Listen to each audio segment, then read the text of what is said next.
বিসমিল্লাহির রহমানির রহিম। মুসা ইবনে ইসমাইল রহমতুল্লাহ আলাইহি ইবনে আব্বাস রহমতুল্লাহ আলাইহি থেকে বর্ণিত, মহান আল্লাহ বাণী, তাড়াতাড়ি ওহী আয়ত্ত করার জন্য আপনার জিহ্বা তার সাথে নাড়বেন না। এর ব্যাখ্যায় তিনি বলেন, রাসূলুল্লাহ সাল্লাল্লাহু আলাইহি সাল্লাম ওহী নাজিলের সময় তা আয়ত্ত করতে বেশ কষ্ট স্বীকার করতেন এবং প্রায়ই তিনি তার উভয় ঠোঁট নাড়তেন।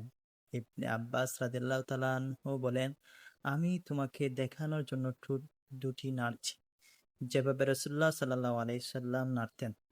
সাঈদ রহমতুল্লাহ আলাইহি তার শাগির্দদের বললেন, আমি ইবনে আব্বাস রাদিয়াল্লাহু তাআলা আনহুকে যেভাবে তার ঠোঁট দুটি নাড়তে দেখেছি, সেভাবেই আমার ঠোঁট দুটি নাড়াচ্ছি।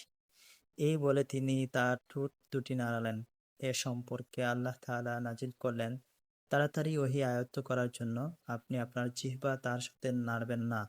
এর সংরক্ষণ ও পাঠ করানোর দায়িত্ব আমারই। ইবনে আব্বাস রাদিয়াল্লাহু তাআলা আনহু বলেন, অর্থাৎ মনোযোগ সহকারে শুনুন এবং চুপ থাকুন। এরপর এর বিশদ ব্যাখ্যার দায়িত্ব আমারই, অর্থাৎ আপনি তা পাঠ করবেন, এটাও আমার দায়িত্ব। তারপর যখন রাসূলুল্লাহ সাল্লাল্লাহু আলাইহি সাল্লামের কাছে জিবরাইল আলাইহিস সালাম আসতেন, তখন তিনি মনোযোগ সহকারে কেবল শুনতেন। জিবরাইল আলাইহিস সালাম চলে গেলে তিনি যেমন পড়েছিলেন, রাসূলুল্লাহ সাল্লাল্লাহু আলাইহি সাল্লাম ঠিক তেমনই পড়তেন। বুখারী শরীফ হাদিস নং ৪।